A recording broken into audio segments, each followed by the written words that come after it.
shaman is an ancient Sanskrit term. It's not, it was adopted, down towards South America, but shaman means to bring back together. This is ancient Sanskrit term.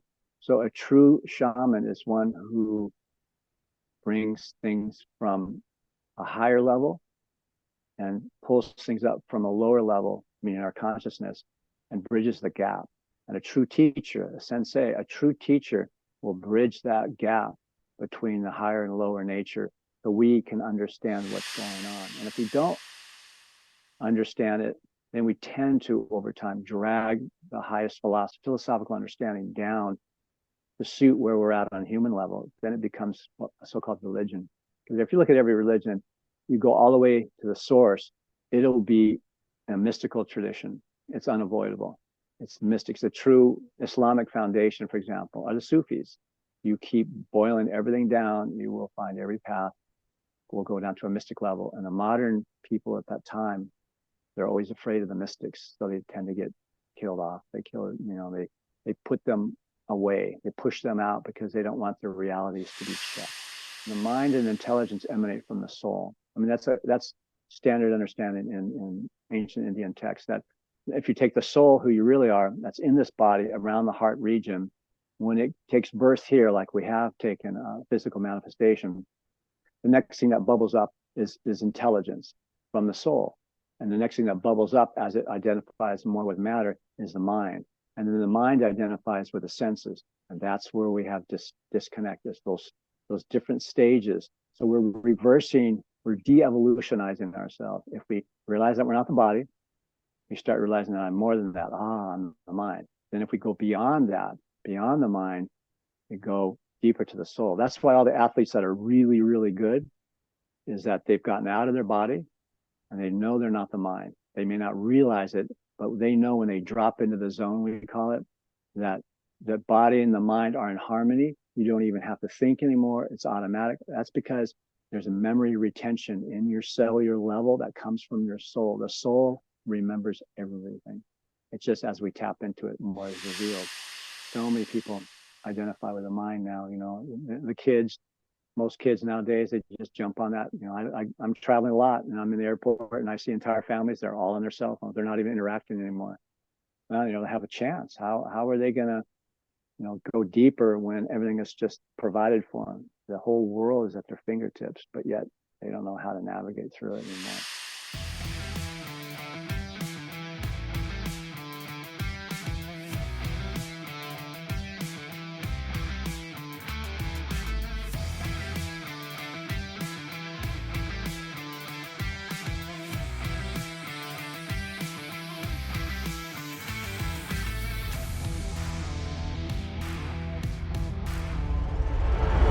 Sifu Slim, very happy to be with you folks today. Wishing you all the best in your mind, body, and spirit. This is going to be one of the more spiritual discussions and blessings that I've had the chance to enjoy on this Zoom type of interview that I've been running.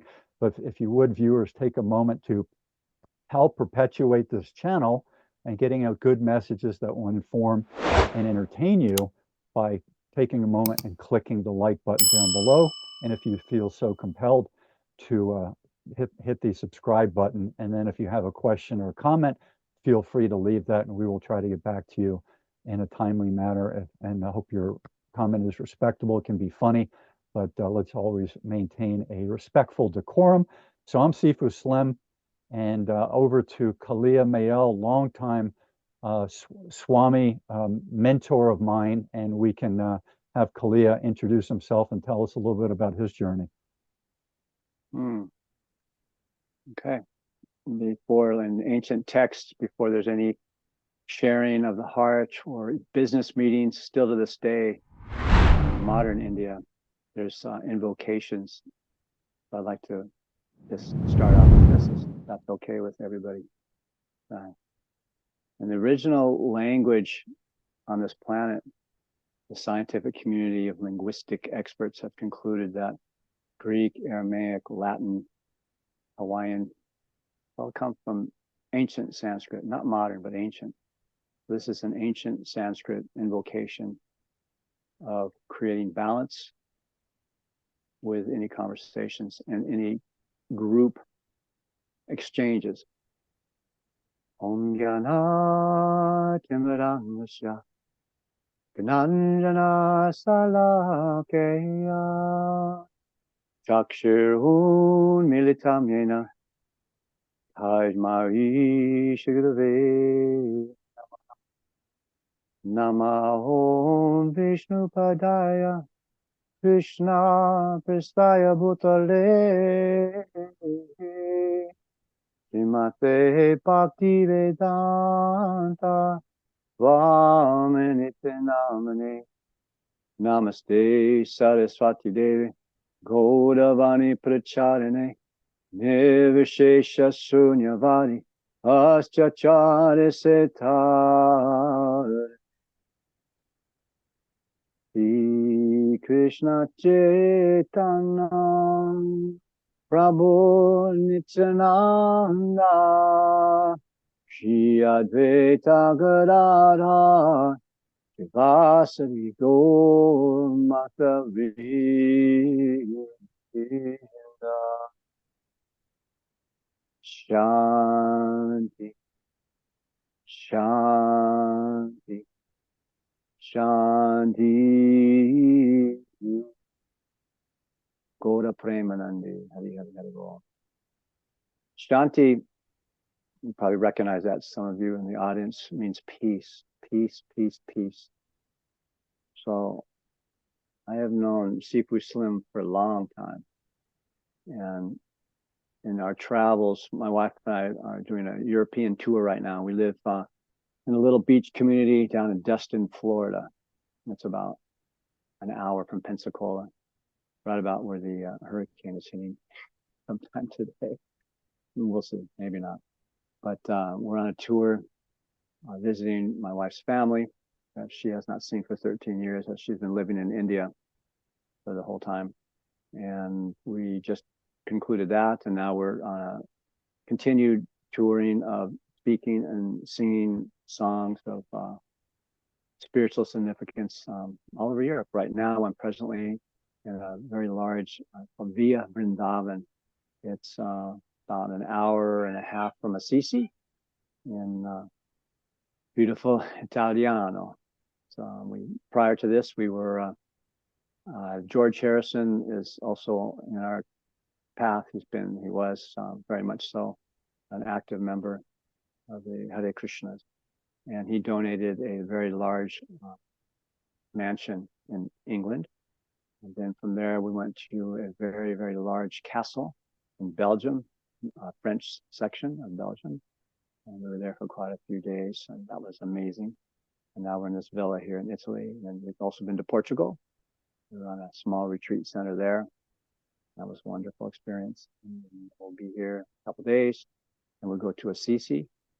And we'll see if I can sing in one of the churches. I did in a village church in Belgium. It was beautiful, just a cappella in the beautiful sounding hallways. It was very, very nice. Very nice blessing. So that's a little bit of a snippet of where we're at and what we're doing, and just like to offer that out. So namaste for that lovely Namaste, invocation. namaste. Hari, hari. And some people might consider some of what I do fitness-oriented fitness coaching. And a long time ago, I realized, I'm actually getting goosebumps as I'm sharing this, because this is a deep thing when you've done usually twice a day physical movement with focus on balancing mind, body, and spirit, and karma, and tapping into the messages of the universe, past, current, and future. It's a very deep experience. And if you open up your heart and mind to it, it's a very Zen experience. So rather than be a fitness person who's thinking, and one, and two, and three, this type of thing, which I have no problem attending one of those things or leading one of those things. But when you've done, I think I'm up to 15,000 days of intentional physical activity, not just working on a farm, but actually being a Jack LaLanne mixed with Bruce Lee, mixed with Iyengar and other great sages of movement and connection, it becomes a very deep thing, and it's part of my being. And if I miss tomorrow, it's interesting that I am not quite the same person that day. I may be the same person once I re-kick up my physical movement program, but it's not, I'm not the same person. It's such a deep part of me. It's like someone that is Muslim not doing their their bows towards Mecca or whatever they're doing. So it's this, it's a really, it's a deep thing. It's a it's like a journey that you live, and when you step off that path on that journey, you're you're discombobulated. You're not quite yourself. You're on the path that is not the true path. If you're a truth seeker and a wisdom seeker, an enlightened seeker, then you're not on that same path. So that's a little bit about my journey and my journey of acceptance and openness. And maybe Kaliya can weigh in on what he thinks of that journey, and maybe he can share what journey he's been on for many moons. Well, first thought that comes from your introduction, and thank you, by the way, for sharing at that level. Everybody on this planet is seeking love. We just don't know how to find it. We don't have the proper understanding, of the deepest understanding of what love is. So we take, secondary, items that come across our sensory perception. And that's okay, but the only problem is it's temporary. And the soul, who we really are, we're not this body. It's very important, though, what you were saying, Sifu Slim, about, I too do every day. If I do yoga, my wife and I, we teach yoga. And if I miss one day, it's a little hard to get up in the morning. And it paves your day like a street. You pave it with whatever you first wake up with. Ideally, while you're still in your in-between state of sleeping and you're waking up, but you're still lying down, that's the time that all the great Renaissance, because we're in all these villages of Michelangelo and so many Renaissance era artists, they all share the same thing. Even the modern artists, they always say that an hour and a half, 2 hours before sunup is when the juices are creative. And that's when you get, if you're still in your sleep state, there's certain breathing techniques you can do where your body's resting, but your mind is moving and active, but it's focused on a higher dimensional frequency. It's not on your problems that are happening for the day, taking the kids to school and the fight you had last night with your husband or wife or partner. You're starting a deeper way your day. And that means the rest of your day has been already paved in a different way. So I highly recommend in everybody's practice of whatever you do is do your form of meditation, some kind of prayer. And it will create a balance through your day. You'll have upheavals, things will come and go. We call it sukhi, happiness, dukhi, distress.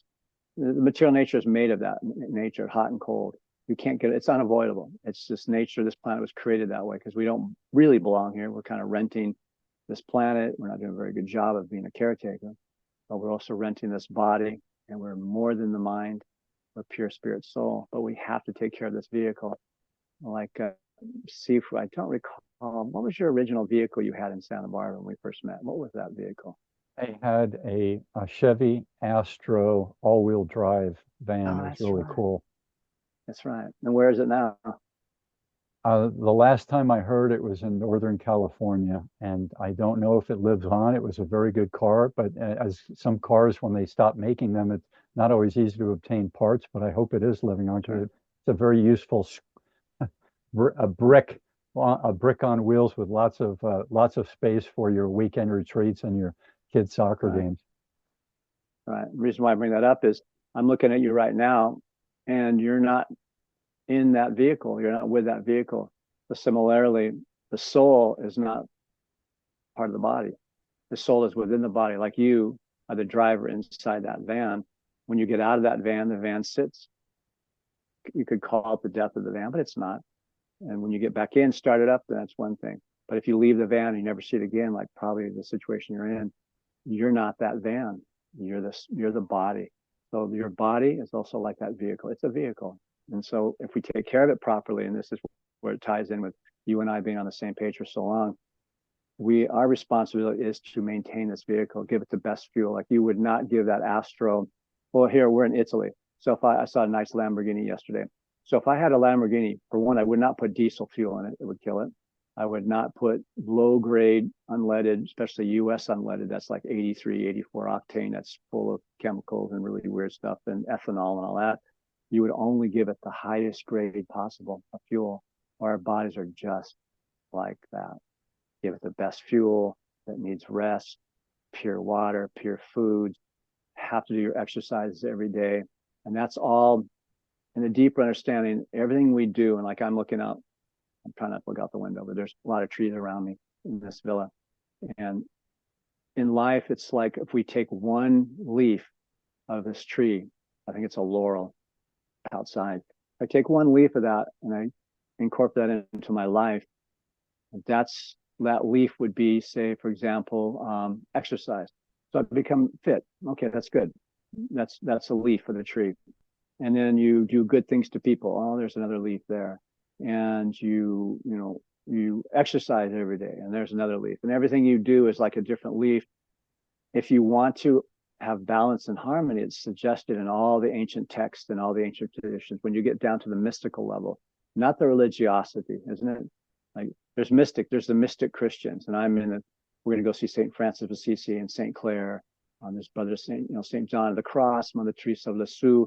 They were mystic Christians. They were living and breathing Lord Jesus as mysterious to most people who his audience were, the villagers, the sheep herders, the fishermen. They didn't get it.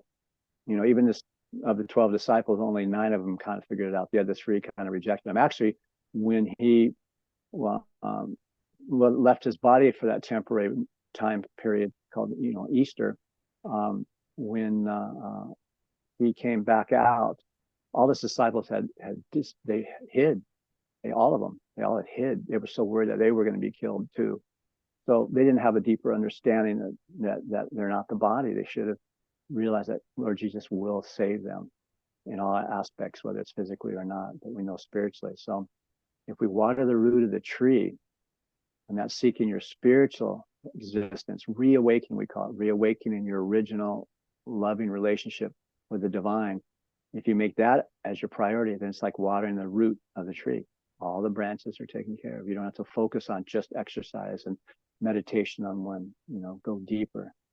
To enter, like St. Francis is my teacher's a prolific writer, Shamanism Swami, and he wrote a really nice book about, it's called Entering the Life of Prayer, regarding the mood of prayer that St. Francis of Assisi and Srila Prabhupada, who brought this Krishna path over from India in 1965. It was about their mood, how similar it was of prayer, entering the life of prayer. So by watering the root of the tree, we'll find balance in everything else. Everything will come. The right amount of money will come necessary to provide this vehicle to be caretaking process being proper. Everything will happen. So that's really important, and what you're doing, Sifu, is bringing, there's a gap on shaman. Shaman is an ancient Sanskrit term. It's not, it was adopted, down towards South America, but shaman means to bring back together. This is ancient Sanskrit term. So a true shaman is one who brings things from a higher level and pulls things up from a lower level, meaning our consciousness, and bridges the gap. And a true teacher, a sensei, a true teacher will bridge that gap between the higher and lower nature so we can understand what's going on. And if we don't understand it, then we tend to, over time, drag the highest philosophical understanding down to suit where we're at on human level. Then it becomes a so-called religion. Because if you look at every religion, you go all the way to the source, it'll be a mystical tradition. It's unavoidable. It's mystics. The true Islamic foundation, for example, are the Sufis. You keep boiling everything down, you will find every path will go down to a mystic level. And the modern people at that time, they're always afraid of the mystics, so they tend to get killed off. They they put them away. They push them out because they don't want their realities to be checked, unfortunately. So wonderful stuff. Yeah. Yeah, we'll bring it back down. So Kaliya, if we talk about the physicality for a moment, and how does one balance mind, body, spirit, karma, and anything else you'd like to add into that equation, um, people say, well, what do I have to do? And I said, well, if you want a nice house, you do house caretaking or house remodeling. And the same thing happens with the body. And I always say, if you move the body, the brain will follow. And that's a good way to do it. You don't have to overthink the movement program. Whatever you learned in high school P that's not damaging to you is a good way to start. And the biggest problem for people when I was graduating high school in the early 80s was, why would they stop? They had an hour every day, and now they are 18 and they're going into college, which is more demanding than high school typically. They may have a part-time job, they may move away, and they may take up with a significant other. So you have a lot more things added on, but why would you let those other things prevent you from that 1 hour of physical movement that, when I was in school, 60s through 81 and before college, we couldn't wait to go to the movement classes, whether if it was square dancing or there would be baseball, gymnastics, running, track, whatever PE thing we were doing, that was invariably all of our favorite class. And my graduating class in high school of 403 people, under 20 people were obese. And so it's just amazing. Once you have that full group of people eating mostly well, playfully enjoying their recreation, doing their schoolwork, being respectful to their mom and dad for the most part. This is the microcosm of the time I lived in, thank goodness. You would think that with all that going well, wouldn't you want to keep up the physical activity? I mean, we didn't go to yoga centers in 1981 when I was in college. We had aerobics coming in, so that was offered. But we didn't have, most towns did not have yoga. Most towns had a judo class and a karate class, so we could have gone to those. They had a dance and ballet. Going to chiropractics was not common, and I wish it would have been more common. That was one of the things that helped me incredibly with my physicality and wellness. But what is this idea that happened, in your opinion, Kaliya? And maybe you can share if this happened with your high school class, why they would reject that 1 hour of physical movement, or plus the 2 hours of after school sports or ballet or whatever else they were doing, or working on their parents' farm or in a shop, being physical. What would make someone in the late 70s or early 80s throw away those 18 years of good stuff that they had before they got to age 18? That's pretty easy to understand. Let's go deeper. Let's take a little deeper journey. It's not just the 70s and 80s. It's 60s, 50s, 40s, actually a couple hundred years. Started with the so-called Industrial Revolution. Industrial Revolution, we broadcast how our modern world is just, we're doing so many great things. Well, there are certain groups of people would challenge that, because now we're in the middle of Industrial Revolution and beyond that, and we're so out of balance on so many levels. It's kind of the point of no return in some regards, but we can turn it around. But like you said, those patterns we had in the first 18 years, I was extremely active too. I was raised in Santa Barbara, and every weekend going, hiking, backpacking, seriously all the time. I even had 2 high school classes. That one was all U.S. history classes. You did a lot of tennis too, didn't you? Yeah, I played tennis. I was on the team. I played tennis, and I surfed. I mean, I've been in the water my whole life. I mean, that's what, for me, it was the water. I mean, our bodies are made of what, 75, 80% water. So when you get in the ocean, that's why everybody feels, generally, most of us feel really good, because it just the salt water alone can balance out, or Epsom salts in your bathtub, it'll balance out and pull toxins out of your body. That's why you feel so good when you go to the ocean. Of course, the sun is also there. You're getting your D3s, and like during COVID, that was pretty standard. Get your D3 and your vitamin C and your zinc, and you were good. For most people. But so it has gone back for hundreds of years. We're losing it. We're way out of track. We can bring it around individually, and eventually, collectively, enough people get their act together, things could change. But we have, it starts with the individual, isn't it? So it's going back to that root, water the root of the tree, everything will come. Some kind of walk. I know the experts say 30 minutes a day, walk, at least a heart palpitating level, just a walk. That'll get your digestion fired up. You'll sleep better. That's all in harmony together. It's all the same vehicle. Everything you do, it will affect you. How you eat, how you sleep, how you exercise or don't exercise. But in the revolution we're supposedly in right now with advancement, we're taking shelter of our minds and not our bodies so much, and that creates disharmony, discord. Be more physical. Go swim. Swimming's great. It's not hard on the body. I've been swimming like my whole life. I mean, some crazy stuff back in the Maui, Hawaii days. I've got it on video. It's something that I was unable to do because my body loves the water, loves the challenges. But you have an ability that is, I would say, rare in the human being, that you don't cramp up, and when you're underwater in a gigantic wave, you kind of thrive in that process. I know it's tossing you around just like it would be tossing me around, but your physiological and neurological response to it is more like a porpoise than mine would be, which makes you the free wave rider. What do they call that when you're a body surfer rider? Body surfing. Mm-hmm. Yeah, making your body an instrument. But yeah, it really comes down to just finding what you remember when you were a kid that you like to do. Because if you like something, it's not work. If you like a work, people say all the time, you love your work, it seems. Well, it's not work. Whatever we do, if it's not work to us, but it's more of an enjoyable experience, we happen to get paid for it, and they call it work, but it's not work. That's why some people can just work so much. But as long as you do balance, find what you can do to sweat a little bit. Sweating is getting rid of your toxins. It's reharmonizing your body.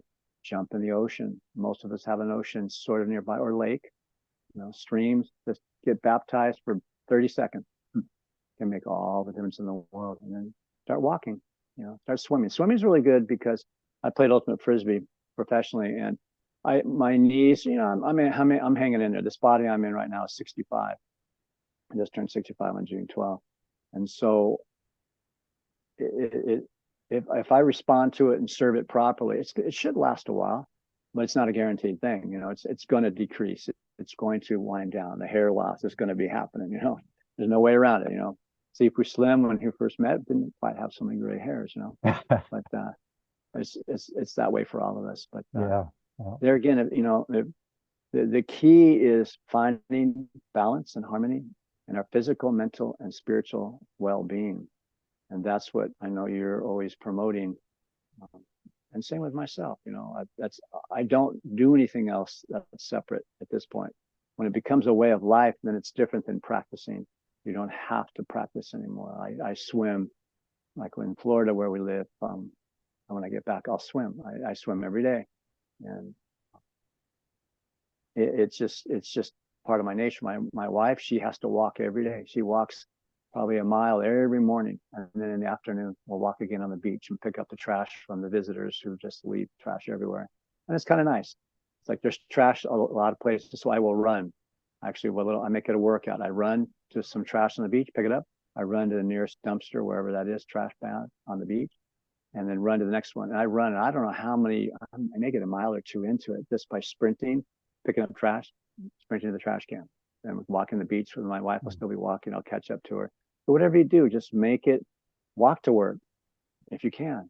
Forget the car for a little while. Make it a ritual, a ceremonial ritual. If you love yourself, then do loving things. And then you'll find also for all of us, like I used to tell my daughter, I have 3 daughters, that we all deserve the greatest love. So however that manifests for us, it ultimately comes to the greatest love is serving and getting to know and falling in love with the divine. But we call it divine couple. It's the yin and the yang. They're actually real. But anyway, is that you deserve the greatest love. It also means on the material level, but be patient and don't compromise.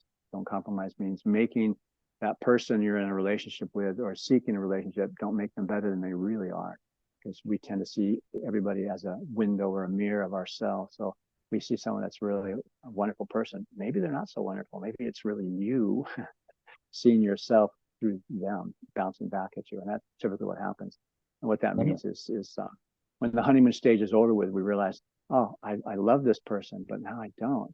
Well, did they change? No, you changed in your perception because maybe they weren't that way and you just made them better. But anyway, back to physical. One final thing here before you finish that one. I wanted to ask you about this idea of the mind gone amok. And I think that the biggest thing that happened when we became sedentary and weren't using our bodies for our physical chores or work or getting to work like our grandparents were, that the mind became the centerpiece, and then books and school, and then the computer, and now unlimited information at our fingertips. And so we've become people who live in our mind. And I tell people jokingly, but it's a truth in the humor, what is the body's job in the modern era? And the answer is very simple. It's to carry around the head, because that's where we live. So for those people in 1981, when I graduated, who chose the excessive work life, excessive worry life, anxious life, living in the head, ego, the idea of always wanting more, and envy, if once you stop the physical, if you have the mind, body, and spirit, so once you stop the use of the body and the huffing and puffing and the yoga or whatever else, the work, then you excessively live in the mind and the spirit. So if you eliminate the spirit, now where you're living in the mind, and the mind easily runs amok, especially when there's propaganda and controlling forces pointing you in that direction, as in video games, as in internet sites that you shouldn't be watching, as in darkness and Darth Vader type thing. So if you could encapsulate this with a look at the ancients, I'm sure they had their own problems of being out of balance in mind, body, and spirit, and what they said, and how that fits in with some of the things that I just shared, if you would, Swami Kaliya. Well, I'm not Swami, by the way. What are you? Just servant. I'm just a servant. Yeah, it's interesting though, from what you're saying, is since the beginning of time, not just 1981 and other times, modern times, the same disease state has existed. From the moment we decided to come to this material realm, we could kind of say it with Adam and Eve. They made a bad choice. They had it made. They were walking. If anybody who's biblically understanding those ancient texts, Adam and Eve, before they took so-called physical bodies in this material realm, in the region around India, Egypt, all that area, that Garden of Eden, they were with the divine Father. They were walking with him in the garden. Like, wait a second. They were naked, but they didn't see themselves as naked because they were not identifying with their body. That's the only way we can understand that story, is identifying that they were naked. Well, they didn't have a body like that. They had a subtle body and a spiritual body. And so anyway, they made a bad choice, and we have followed their suit. So in the beginning of time, we have given up. We gave up a lot. We made a mistake. So we're here. So since the beginning of time, the same things happen. We identify with one big thing. We think we're the body. And this is not going to be contrary to how your teachings are. The body is a vehicle. It's not the all in all. We just visited my wife's sister, and when she was, let's see, 19, oh gosh, she was 16 years old. She got involved in a motorcycle and is completely paralyzed. And she wrote a book, and we just started reading this book. It's in Flemish. It's a little challenging for me. I have someone translate it for me, my wife actually.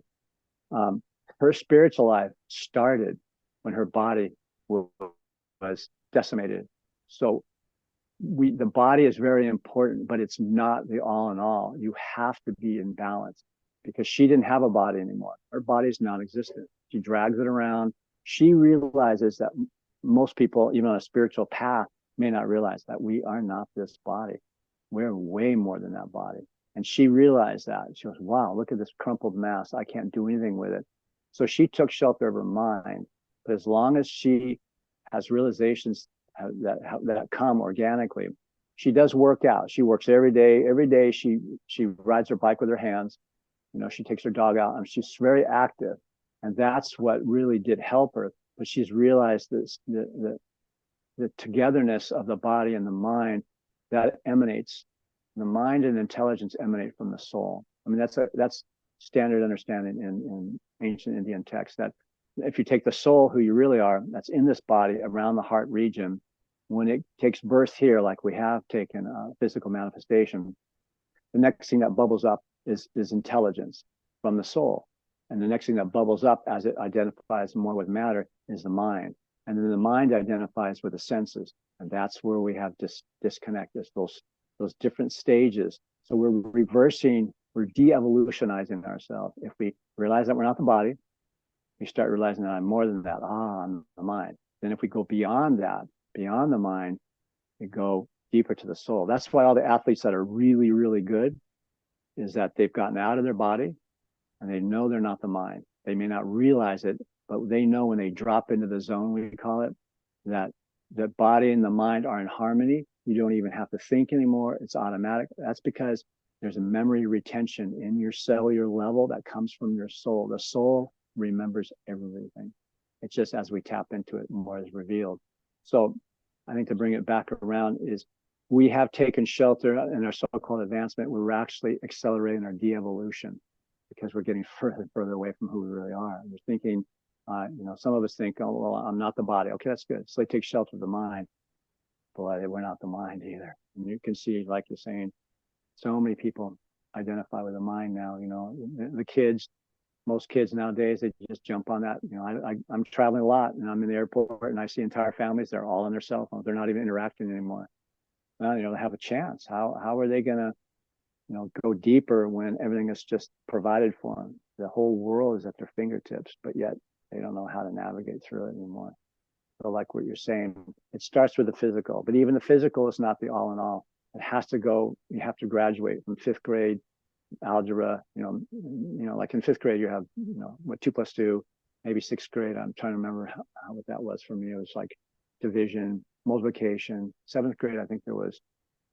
Oh, 7th grade algebra, pre-algebra, and then geometry in 8th grade. I don't know that. And trigonometry, calculus, and all that. So we're all where we're at. That's why there's so many different spiritual traditions. Not everyone is not all one. Not everyone is in the capacity of understanding, deeper dimensional aspects. So the divine couple is they provide such an example through, pure representatives to come and reawaken, realign ourselves if we listen. And they're like our coaches, our spiritual coaches. So, I think it's really important. Sifu, what you're offering here is tying in. You got to have body, mind, tapping into the soul. There's no other way. I mean, we're not the body, and that's the main thing. We're not the body, but we're supposed to take care of the body, and that's huge. Like I've been traveling. I mentioned yesterday to my wife. I've been keeping kind of, when I'm traveling a lot, especially in the airport, and then driving around in Ubers or taxis or whatever. America is very interesting. I remember in our conversation we first met back in what was that? 2005. Was it 5? Okay. America, bless our hearts, we're kind of the land of the fat people. They're very obese people. I mean, I see them all the time in the tourist industry in Florida. And in my travels here, hardly anybody I'm seeing is overweight. I got a few guys with the beer gut, but not like America. America's the so-called leader. Man, they're not the leader in a lot of areas, especially our physical component. You look at a lot of people here. Here's an example. I had a tour company on Maui, and I took this group out, and they're from Australia. And the Aussies are very, very physically fit in general. And if they're not, they're still sports minded and athletic minded in their heart. Their bodies may not be able to respond and be very athletic, but they have that consciousness because they live around the ocean. If you look at Australia, very few except the indigenous in the interior, they're all around the ocean. Their life revolves around somehow the ocean, walking, surfing, swimming, whatever it is. So anyway, this couple, they were 95 years old on their anniversary. And there's a place where we used to jump. If people were okay with it, we would jump about 40, 50 feet in the ocean and swim around the mouth of this lagoon. And you remember that? Did I ever take you to Red Sand Beach? On Maui? Yeah. Yeah. That volcano where you swim in the volcano? No, Yeah. Did we swim in that one?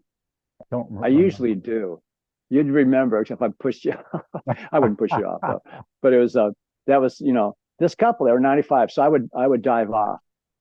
And it's not recommended because we had 10 drivers that we had trained up, and they were all very athletic. And one time in our preliminary training, we took all the drivers out. We had to rescue 3 of them, and they were Hawaiian. This guy was born Hawaiian, and we had to rescue him out of the riptide there. Because a little crazy, you know. So anyway, I dive off, and the rest of the group would always walk around on the trail into the volcano, which is where the water is. And so every once in a while, I meet some of that, you know, they say they were qualified. So I dive off, and this 95-year-old couple, boom, no hesitation, jump off, hit the water, swim all the way around to the mouth of the volcano, and swim in. And it's a dormant volcano, by the way. And so the whole point is they have been active their whole life.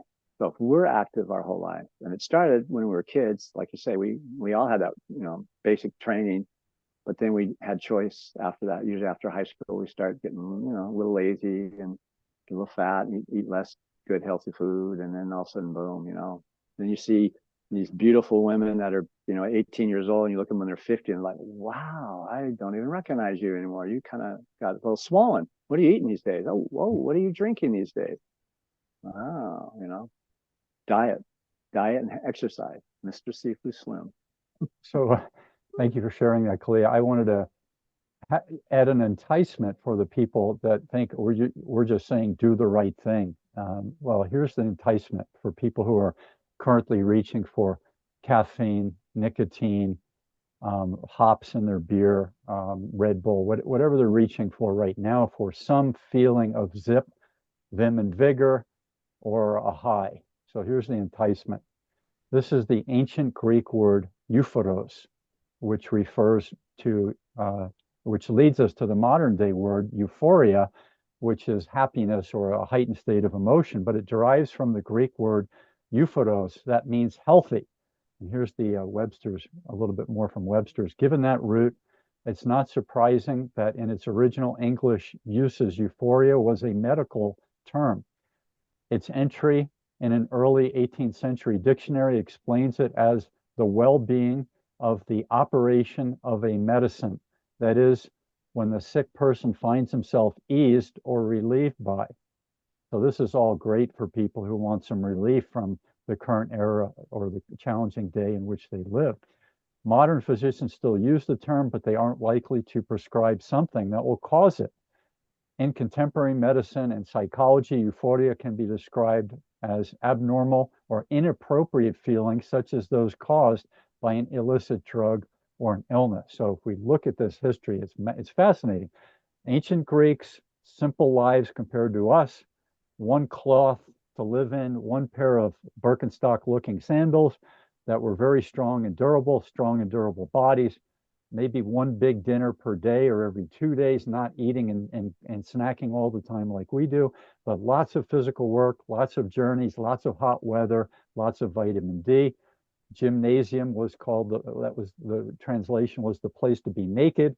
Men were there, and then women were invited. So you had naked people. Body as an object was no big deal. You see it every day. People are naked or people are clothed. It's not that big of a deal. But for the people who want the enticement, they want the high, they want the endorphin rush, they want the happy hormones. This is what you get when you're on maintenance, and you learn how to thrive within that maintenance and that connection of mind, body, and spirit. So there's the euphoros, and that's one of the reasons I'm doing my thing every day. And Kaliya mentioned doing his yoga. Yes, we're doing all the union work, mind, body, and spirit, but at the cellular level, the neurological level, the blood flow level, the oxygenation of the brain, and the functionality of the brain and the body as well. Who doesn't want functionality? I mean, the memory supposedly goes with age, but you can talk to 16-year-olds and they'll tell you that their memory is not that great. So you take all that and you mix it around, and you end up with this thriving, sensation of euphoros, and that's the glow. And who doesn't want the glow? And I don't need to light up a substance for the glow. I'm glowing because of what I did this morning, and it was a gift from the universe. Why wouldn't we want to take that gift? Over to Kaliya. Hi, this is Sifu Slim, author of The Aging Athlete. In this book, you're going to get to hear about two different groups of former high-performance athletes. One group, which is made up of 90% of the former athletes, does not do physical activity on a regular basis and tends to suffer the consequences of a sedentary lifestyle. The other group, which is made up of 10% of the former athletes, is doing physical activity on a regular basis and tends to thrive through the aging process, or at least has a better chance at coping with the aging process. We could have taken these folks to a lab and done all kinds of tests on them. Instead, we slowed them down and sat them down and asked them, in their own words, to describe why they're wired the way they are, so that we all, former athletes and non-athletes, can use some of their inspirational and motivational and mindset lessons in our own lives. I hope you pick up a copy today. You can go to theagingathlete.com, and when you have a chance to read it, I'd love to hear back from you to find out what your thoughts are on the stories of these aging athletes.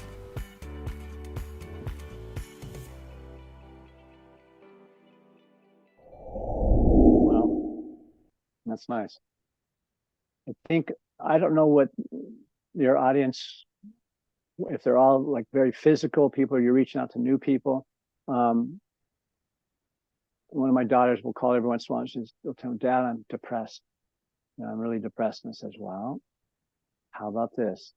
Just go out and walk for half an hour. Just walk, and then walk a little harder maybe the next day. Break a sweat. Just walk. Starts with walking. Just walk. Anybody can walk.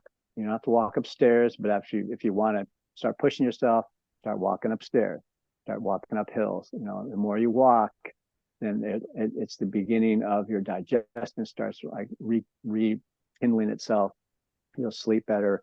It all comes from that. And you can't, we're such armchair philosophers. We think because we tend to identify with our minds, like Sifu was saying here, that we're like couch potatoes. We can just sit there. Most people, we get lazy.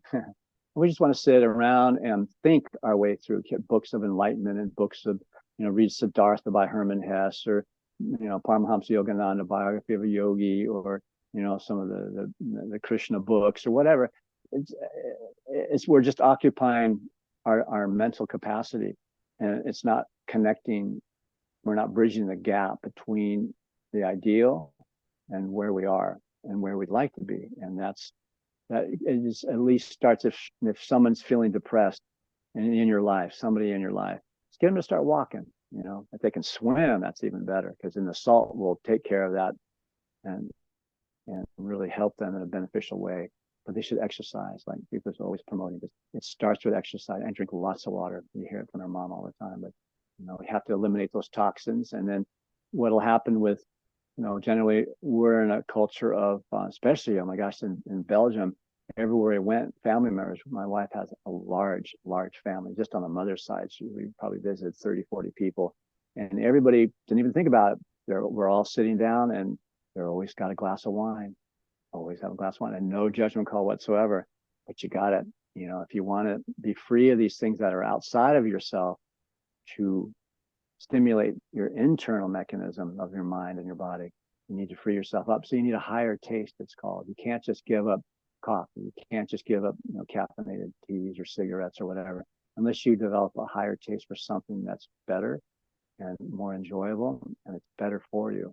And so exercise, walk, diet change and walk, huge critical components. Investigate a more, towards a more vegetarian diet. It keeps the body really lean. There's certain foods that are just not good for you, and we kind of know in our heart what those are. And the more we can avoid things that are not beneficial for this body that we're in, is the better. And exercise, and then the rest will come. What's that? Mapping out your day is something I wanted to ask you about, Kaliya. If we just take a day, and we'll use the 24-hour day, and we look at the meals, the recovery, from meals, the excretions, the nap, the sleep at night, and then the getting to and from work, and then a few calls to friends and family. What are we left with? For some people, it might be 12 hours. Some people, it might be 8 hours. And then what are we left with our high vibration hours? And it could be 2, it could be 4, very functional hours, maybe 6. Some of the extreme workaholics, Edison, sometimes didn't sleep for a few days. So maybe he had a different type of a brain. Maybe he was able to solve problems while he was awake. A lot of people, they come up with the problems, they work on the problems, and then while they're sleeping, there's a process that goes on the cellular level in the brain and the enzymatic level and all the other things, hormonal things that are working in our neurology. And we come up with that spark, that light bulb moment while we're sleeping, or while we're ironing, or while we're plowing the field, whatever it is, driving. And then we have that problem solved, or a little advancement in the idea of problem solving. So all those things are wonderful. But what I did with my program, I realized that Iyengar from the book Light on Yoga in the 60s or 70s, and Jack LaLanne, fitness guru from the United States, I combined that, and then I added on Bruce Lee, I added on meditation, I added on Michael Jackson playfulness and joy and movement and coordination, and I kept adding on things, and so I have this hybrid type of a thing that I do. And if I say, okay, I'm going to go from the fitness to the yoga, from there I'm going to go to the meditation, from there I'm going to go to the next step. Pretty soon I'm out of hours. So what I did is I combined all that stuff into one thing, and I haven't read that there's a rule against combining good messages from ancient sages and modern sages. And then I do that all as a combination, and I've saved a lot of time. So that's my first statement. Then my second statement, Kaliya, is that I looked at people doing meditation over the last 30 years, and I said, something's missing. And then I went to a seminar maybe 15 years ago about yoga, and they talked about part of the origins of yoga was because the people from India, not everyone from India, but there's a large propensity of many people from the country of the region of India, where they have the ability to put on adipose tissue. They have ability to put on fat. And so if they were just meditating and walking to the kitchen and cooking up the rice and the dal, they were going to expand. And so part of yoga had to do with maintaining their body at a better weight and an optimal weight. So they combined that union with meditation and physicality and it became yoga. So that's something that I'm a big believer in. So there's first step, second step, and now third step is, if you're going to do meditation and you think that that's all you need to do, I think there's a big problem with that, because I think it's too hard. If you take a look at a bottle rocket or a firework at 4th of July in the United States, which just happened, when you shoot, if you want to get grounded, which meditation, I believe a big part of it is being grounded, and some of it's being empty, but you shoot off that firework and it explodes. And so there's the energy, there's the yoga, there's the Jack LaLanne physicality, there's Bruce Lee doing his 2 hours.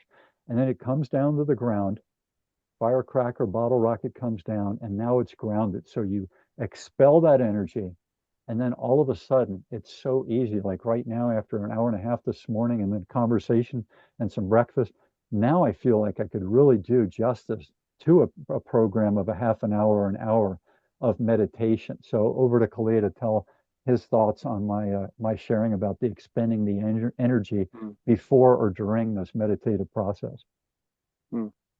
Let's take that yoga. Yoga in ancient Sanskrit means yoke. That's what that is the translation. Yoga is yoke. Yoke means to yoke, to bring back together, is to join. And so real yoga, Patanjali's system of yoga, he didn't create any system of yoga that modern yoga, like yoga nowadays, unfortunately, people think it's just, it's gymnastics. Do this just so you have a nice exterior, a nice body, nice glutes, nice body. So you look good, so you're attracting a mate. Yoga is not designed that at all. The original yoga before Patanjali even took the systems, the different existing systems, and compiled them into his sutra, the Patanjali system. The yogis were typically this is the deep understanding, and what you're saying is true, partially true about your understanding of yoga. But real yoga is these sadhus would go, they travel during the nice weather, and in India they have the monsoon season, 4 months. You have 4 months of rain. I mean, it's like the tap goes on in July because we live there. It turns on in July, and it very rarely turns off until October. Pretty crazy.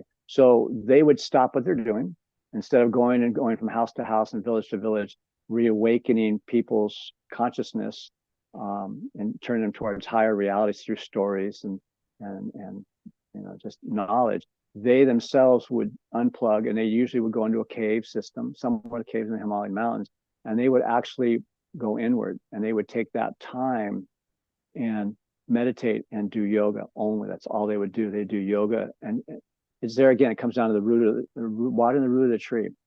When one is serious in their spiritual life, then they're tapped in a meditative way, no matter what they do.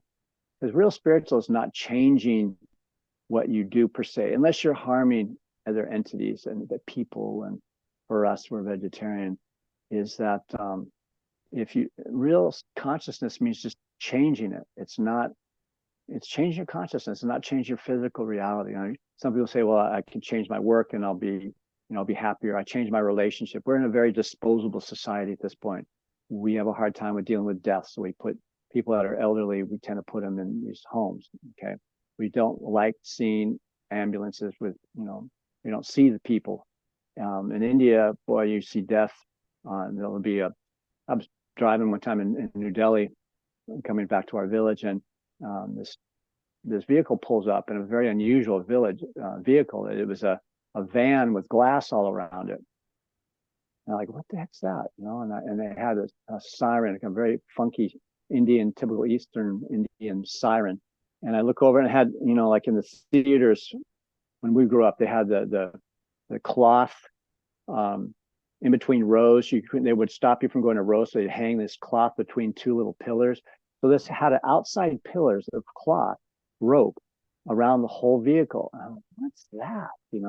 I look inside, and there's a gentleman lying there. He's dead, and he's going to a funeral or whatever. And they were showing the body.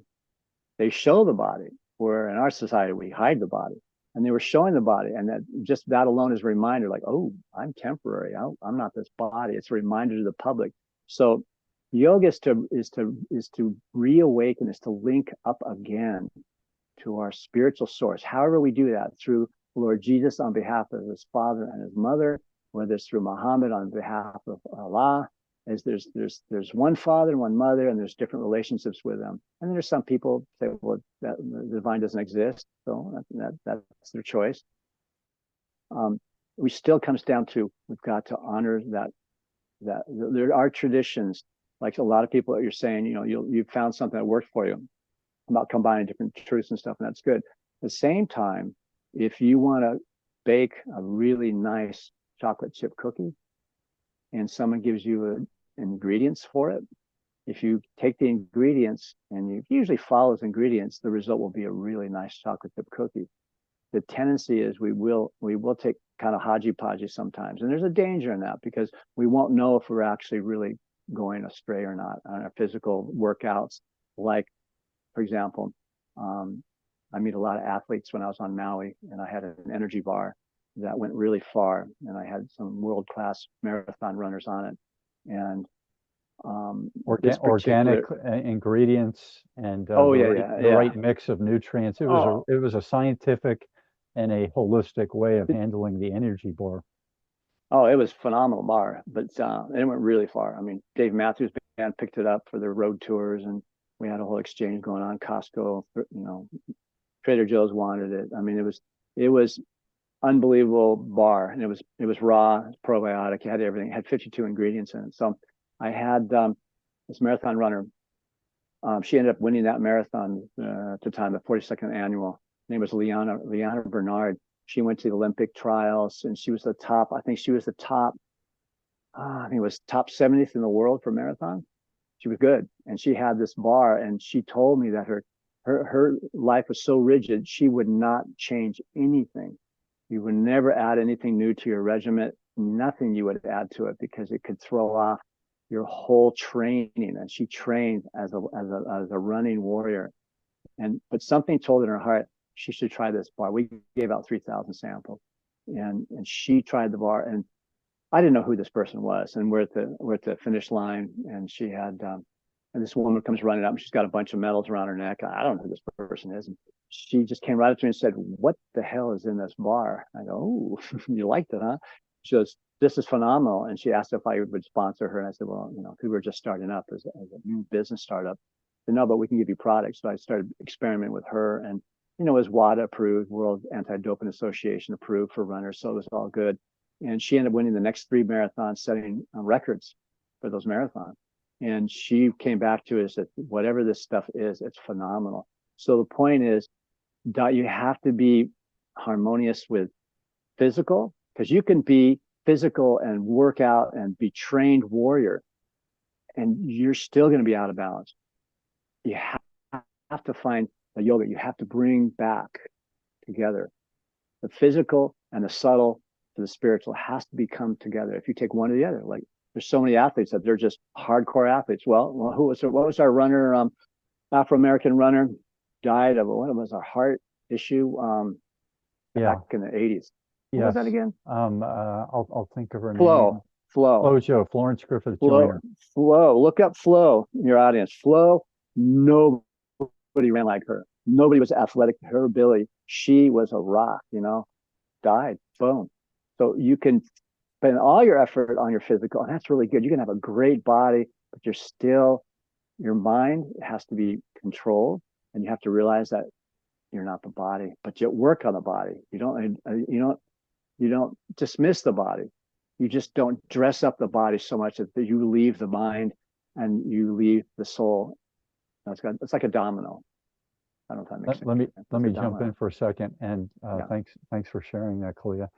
So, quick note on Florence Griffith. I bought into this idea, as the press was saying, and as other runners were saying, men and women, that the only way she could have done that time, which was 10 feet in front of the other runners, and she did it a number of times, pretty darn close to that time, was by using performance-enhancing substances. And I don't know if she did or she didn't. However, 2 years ago, I landed on a video done by a man who got the science of running together, and he showed that if your foot and your energy is going up, you have that time going up and you have that time landing. And I'm not saying that's not a beautiful way to run, the gazelle type running of springing high and landing perfectly. That's a wonderful way to run.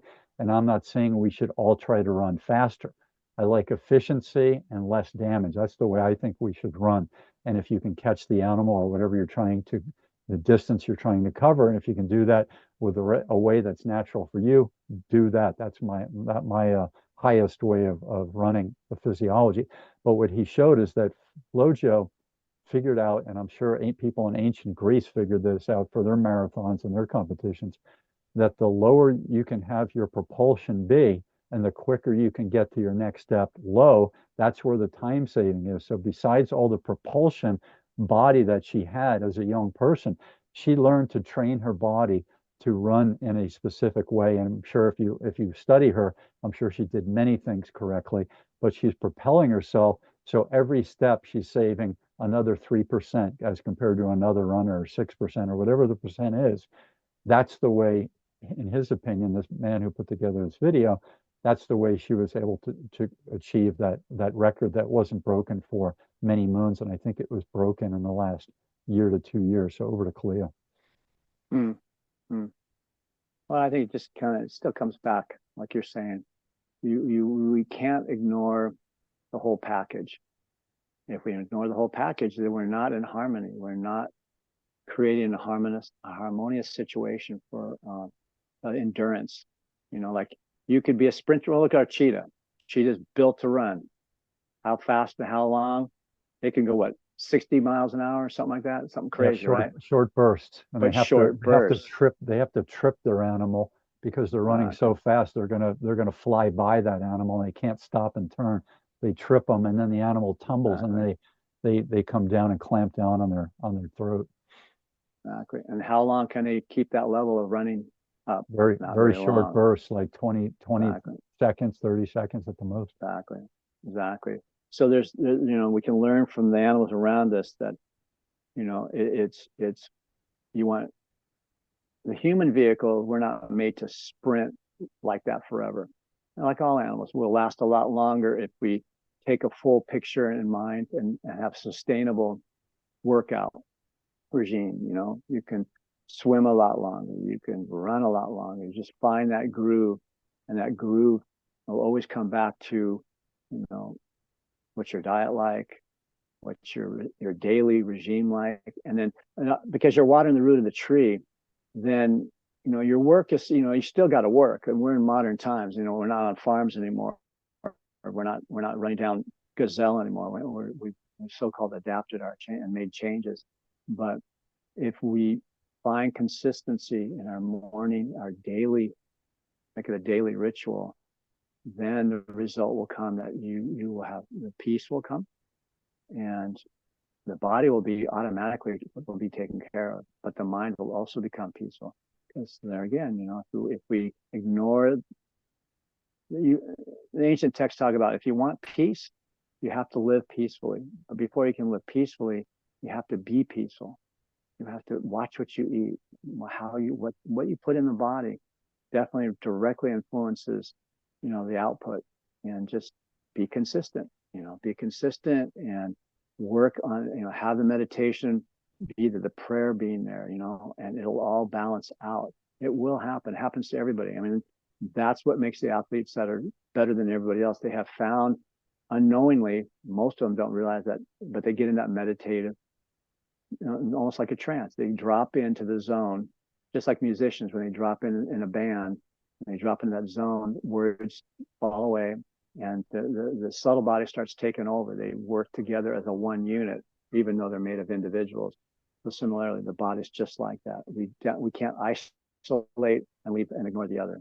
Can't do that. Got to have the body satisfied, the mind satisfied, and that will turn into being a spiritual warrior. There's a really great book, matter of fact, that's A Way of by Dan Millman, Way of the Peaceful Warrior. Did you ever read that? I've spoken to him on the phone before. Yeah, he's a really interesting individual. I was back in the day, one of the many books that was part of my path, I wrote him. He used to live in Marin County, San Francisco area. And I wrote him, and we connected so nicely, he and his wife, that he invited me to come be his gardener on his property, and just kind of learn what his guru had shown him, And I ended up going into Native American right at that point. I got into the sweat lodge and Lakota, the Sioux path. And so I never followed up with Dan Millman. But you've spoken with him. I have, yeah. I think he was a gymnast. Is that correct? In Berkeley. 18s and 20s. Yeah, and his teacher was Socrates. He was a gas station attendant, kind of like the old what's that movie, Karate Kid? Mr. Miyagi. Like Mr. Miyagi, yeah. Socrates was Mr. Miyagi, and they promoted vegetarian. They were in that book. He was talking about vegetarian and this and that, and yeah, he was a mystic. He was showing some things, That's when I tell people, they ask me who I am, I said, if you've ever watched Star Wars, I'm Yoda with a laptop. And I said, if you've ever watched The Karate Kid, I'm a stretched out version of Mr. Miyagi. And that's how I help you. It's the same way that he helps Daniel San in the movie The Karate Kid, which is a very similar story to Luke Skywalker. These people have challenges. They have anger issues, father missing in The Karate Kid, father missing in Luke Skywalker. Yoda steps in. He's the guide, and he shows them the Force, and the Force is within them, and the Force is outside of them, and he tells how to bridge that gap to thrive in that performance area, and also the meditative and area of circumspection, so they can make the right decisions and not let their envy and their ego cause their behavior to run amok. And one thing I wanted to share with Kaliya is that the big push these last 20 some years is this microbiome. So originally, when in the 70s, everybody was saying go to get these probiotics, and the more expensive the better was one of the things that go in the refrigerator, and these are very rare ones made locally, and and it's now the last time I purchased something like that, it would have been $58 to $80 for these really special refrigerated probiotics. And over the last 10 to 15 years, there's been a big push on prebiotics, celery, onions, kimchi, places where the probiotics can live. So we're trying to reintroduce the things that came naturally to the hunting and gathering people, naturally to the farmer on the organic farm. They were getting all those things by touching the soil, living with animals, etc. And then we got removed from that, living in a sterile environment and this highly acidic environment. So I wanted to ask Kaliya to weigh in on the good bacteria need a place to live. They need the right acidity and they need the right food. Otherwise, the bad bacteria take over the gut microbiome and it really messes us up. And the way I look at my fitness is I get 24-hour use, or sometimes 4-day use if I'm doing a heavy load like a squat or working out, helping somebody move or building something, that I get 4 to 6 days perhaps of cellular and physiological high vibration and high utility out of all that heavy work. But my normal fitness program is about a 24-hour blessing that I give my body, where everything is rejuvenated, it's rebuilding, the fluids are flowing great, and then my probiotics that are living within me, they get reinvigorated by this physical movement and releasing the toxins through sweat and breath. And if you're sedentary, couch and desk and car potato, your acidity goes up, your probiotics in your body go down, and then you're reaching for the sugary, the pizza, the beer, the soda, and now you've got the bad bacteria flourishing. So I wanted to ask Kaliya, this benefit we get from the 24-hour or 4 to 6 day probiotic growth and expanding into the billions, what happened along the way to deplete us of that, and what is happening in your mind in the people who are thriving with their probiotic colonies? Well, it comes back again, just watering the root of the tree. It's taking care of yourself, taking care of the body. It's not the self, but taking care of the body, so that also it just realigns. We have to keep realigning. Like every day we have to realign.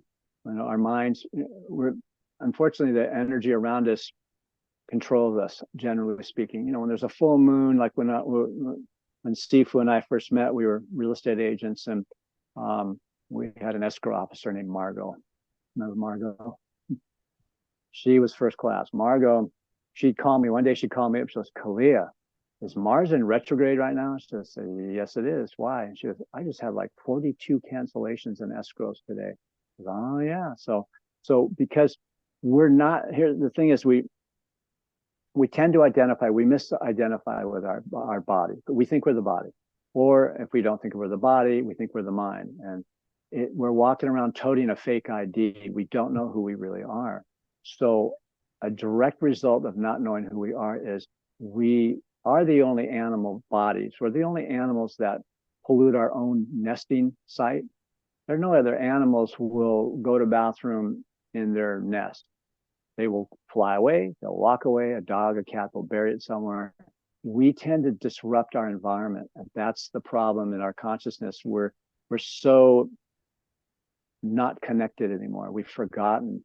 So with that, it's a battle trying to, for those who decide to do something about it through the physical way, through the mental way, to try to get toward the spiritual way. It's always a push me, pull you situation. The yin and yang are always in strife with one another, not in harmony, like the yin and yang symbols are. So the probiotic and all that it still comes down to, do we really love ourselves? And are we going to do something about it?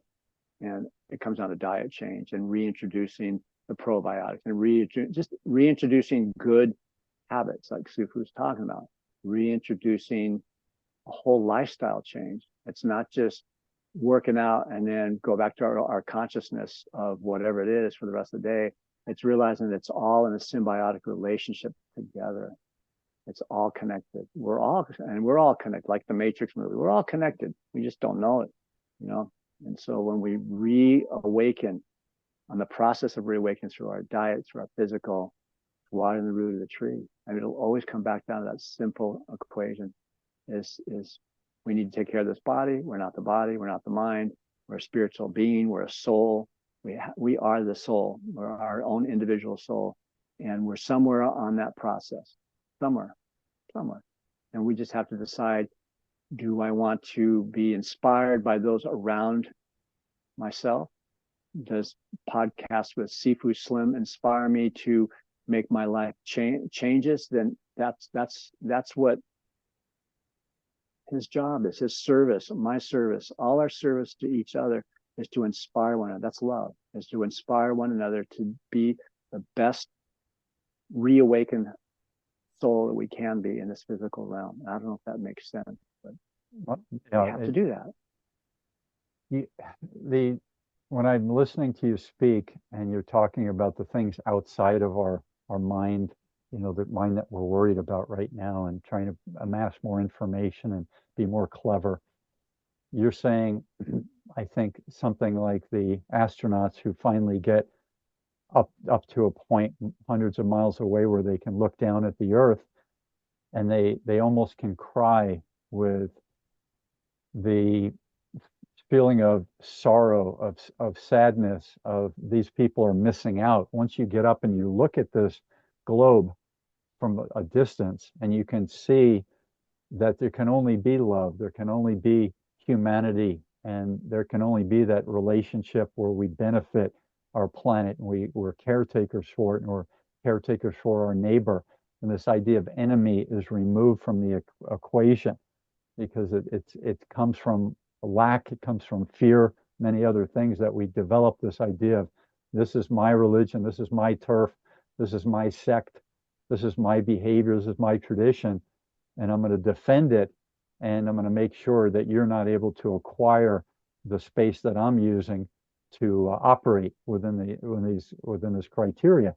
So the astronauts go far away, they look down and they realize how silly all of that is. Don't tell me if that's something that resonates with you, Kaliya.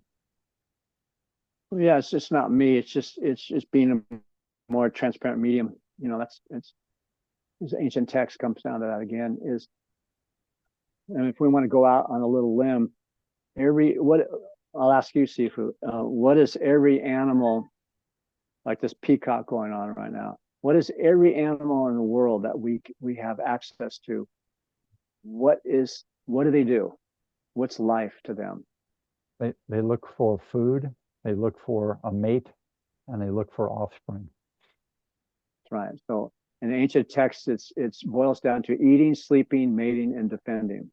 Every animal. COVID wants to survive. I always laughed when scientists say, well, COVID's not a living, it's not alive. It's like, well, why is this thing killing people? It's like, it's alive. You just have no knowledge of something deeper. I mean, come on, give me a break. You know, it's like a rock is going to kill someone. It's like, no. So anyway, eating, sleeping, mating, and defending. Every animal does that. Every animal does that. COVID wants to survive. It will do anything at all costs to survive. It'll mutate to survive. These are signs of living entities. They may not mate, but it'll mutate. It will change. So if our life, this comes down to ancient text, if we do just that, eating, sleeping, mating, and defending, then we're just a polished animal. This is really basic philosophy. And if we realize that's all we do, or we don't realize that, put it that way, then we will defend. We'll defend our turf from others. We will take from others. We will create an imbalanced situation because we're still toting that fake ID. We think we're the body. And the great text talk about it expands. Like if I don't realize I'm not this body, it'll expand into my little village. My village. It's my village. Or my team. It's my sports team. It's mine. Our individual bodily identification starts growing if we don't keep it in check. So instead of my village, it's like my country. Oh, my country versus yours. We just saw this whole what was it? It was Belgium playing Italy. That I saw it. You probably watched that soccer game. It was like, they're into it. People get killed over, fighting over it. So they're identifying even further out from the body consciousness that my country. Then where's it going to stop? It just keeps growing. We're so out of balance. It keeps growing. So yeah, we just got to realize it comes back down to, again, we're not this body. If we realize, I was approached recently by a newspaper, and they want to do an article, and they asked, this is for Christmas. During Christmas, they were in Tallahassee, Florida. They were going to ask every priest, every minister they could find, everybody in Tallahassee, and we're talking hundreds. And I talked to this woman, she was the newspaper reporter for the Tallahassee Star, I think it was called. And she said, "What would you do? What do you guys say about peace? How would you bring peace to the world?" And I said to her, this is not me speaking. This is the ancient text putting out a real basic understanding. We are not this body. We're not the body. And she kind of like, well, what has that got to do with it? I says, well, because if we realize that we're not this body, and we go deeper in our understanding of that, then we'll realize that I'm not Christian, I'm not Jew, I'm not Buddhist, I'm not Hare Krishna, I'm not man, I'm not woman, I'm not an Uber driver, I'm not an airplane pilot, I am pure spirit soul, and we're all connected. We all have the same father and mother spiritually, whether we realize that or not, or accept it or not, that we're all connected. We're all on this web, we're all connected. And if we realize that basic understanding, you will eliminate prejudice, you'll eliminate discrimination, you'll eliminate hatred. The soul will start shining again, and because the soul is only all love. But we don't identify with the soul. We identify with the mind or the body, and I need to protect it at all costs. And that's our big problem. So she interviewed a lot of people, and she called me about a week and a half later, and she said, "Kaliya, what you had shared about these ancient texts, I listened to rabbis, I listened to priests, I listened to everybody, the Buddhists." She called everybody, and as part of this article. And she said, "What you said, nobody said that's what they would do to bring peace to the world." I said, "Well, I don't understand that, because it's in every tradition. It's there. Just you're not the body. Your spirit soul. It's so simple. But yet it's not seen for some reason. It's not a mystical thing, but it is." And I don't know if that makes sense to the supporters here and your audience, but yeah, when I met you, there was a meeting I went to, and they talked about we are spiritual beings living in a material world, and then I think you added some things to that. But is that something that it can be built on in a way that, and artfully done in a sentence or two, that you'd like to share? well, it's just, I think what I've been saying, I'll bring it back around. It's just, we have to reawaken our original loving relationship. We have to, with the divine. And even if we don't accept that there's the spiritual father and mother exist, that's okay. Okay. Take it in a different angle. We still have to become of service to one another in a loving way. We have to do that. If not, and we're just eating, sleeping, mating, and defending. That's the only difference between us and animals. An animal, dog, we have peacocks here that just had some babies. I mean, dogs have sex anywhere, right in front of you. So what's the difference? We have sex in our nice fancy apartment or house, or in a car. We take a little more secluded places. Is that what life is? Eating, sleeping, mating, and defending, working.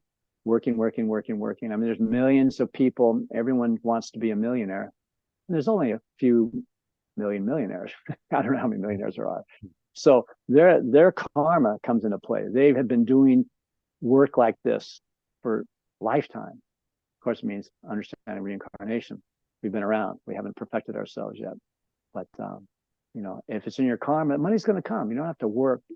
Like St. Francis of Assisi, he said that. He said, in what is it? What, First and Second Corinthians? I can't remember now off the top of my head, but forgive me about that.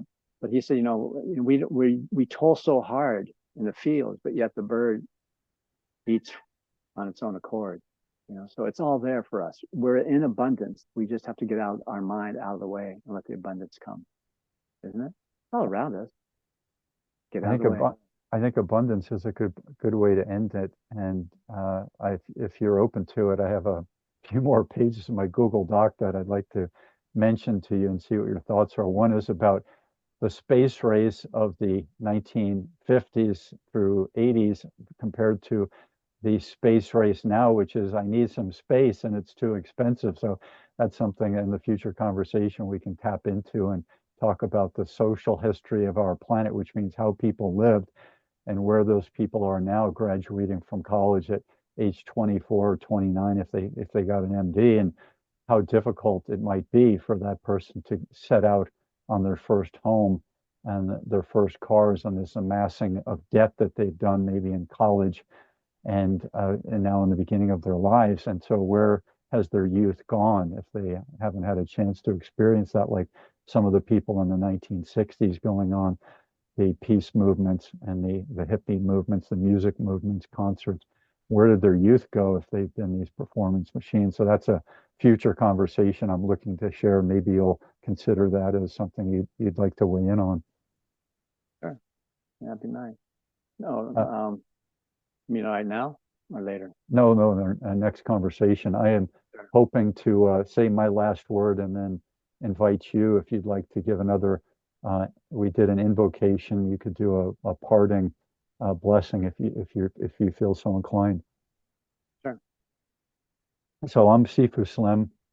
I've been blessed to share this moment today with you, the audience, and Kaliya, my longtime friend and mentor, and it's been wonderful. So big namaste to Kaliya and you, the audience, for taking the moment to share that with us. And if you'd be so kind, hit the big thumbs up like button below and consider subscribing, and let us know your thoughts in the conversations section and the messages below the video.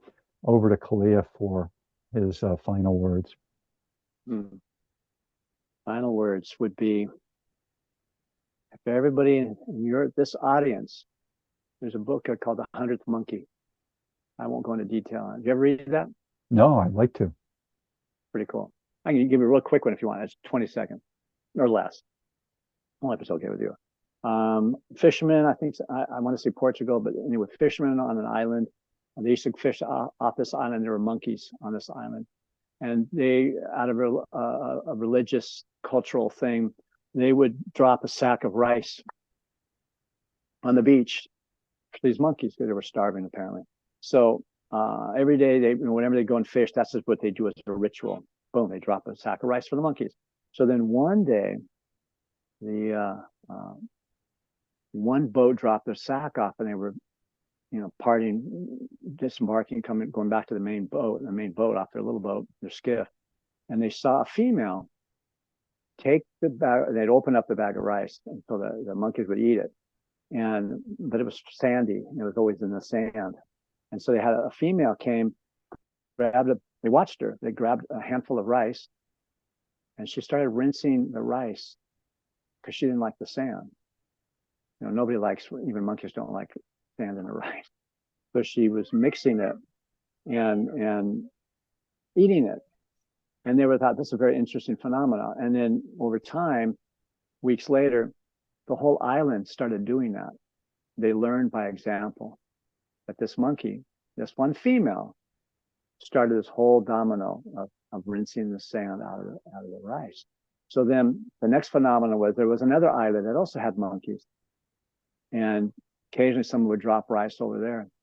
And right after that female introduced the rice on one island, the next island, they don't swim. Monkeys don't swim across water. They don't like water. That they saw the same thing happen. This phenomenon was expanding. They couldn't figure out, wait, what happened here? Why are these monkeys rinsing now? They didn't, what's going on there? Well, it's because consciousness is not limited by the limited body or the mind. It's deeper than that. And so that was the reconnecting. That's what we call Chaitya Guru, the divine in the heart of all of us. All animals, we're all linked up together. We just don't know it. So a parting word would be, really look into maybe as a suggestion, reshifting just one thing, that you are not this body. And everything will come from that. You can water the root of the tree by that basic understanding. And that means taking care of the body. And that means taking care of the mind, which will reawaken the soul's inner true reawakening nature. So I'll leave it at that. And I have a little parting ancient welcome song and departing song. May I sing it? You may. Namaste Narasingaya Praladayane Hiranyakasi Purvaksha Shilatakalakayane Ito nishimo parato nishimo yato yamitato nishimo Mahi nishimo hiraye nishimo Nishingamatim saranam prapade Nishingamatim saranam prapade Avakar kamalabore nakama vitasringam Darita hiranyakasipu tanubringam Keshavadritya Narahari Rupa Jai Jagadish Hare Jai Jagadish Hare Jai Jagadish Hare Jai Radhe Govinda Jai Radhe Govinda Radhe Govinda Jai Radhe Prabhupada, Prabhupada, Prabhupada, Jaya, Jaya, Prabhupada. Shanti, Jai, Shanti, Shanti. Remember, Shanti means peace, peace, peace. Peace to all beings, peace to all living entities, and we're not this body. You are not this body. I am not this body. You are so much more. And way more. Don't limit the unlimited. And if you open up your heart and your mind and you have some laughs, you lower the tension, the truth will walk in and it will invite you to walk with it through the path. And the path has many gifts. One of them is euphoria, and that is thriving, heightened state of emotion done naturally, thriving in your health, mind, body, and spirit. And this is what we wish for you today and for many, many days to come and forevermore. And as well as you and all the audience, we're not this body. You are not this body. Namaste, my brother. All right. Thank you so much. Haribo.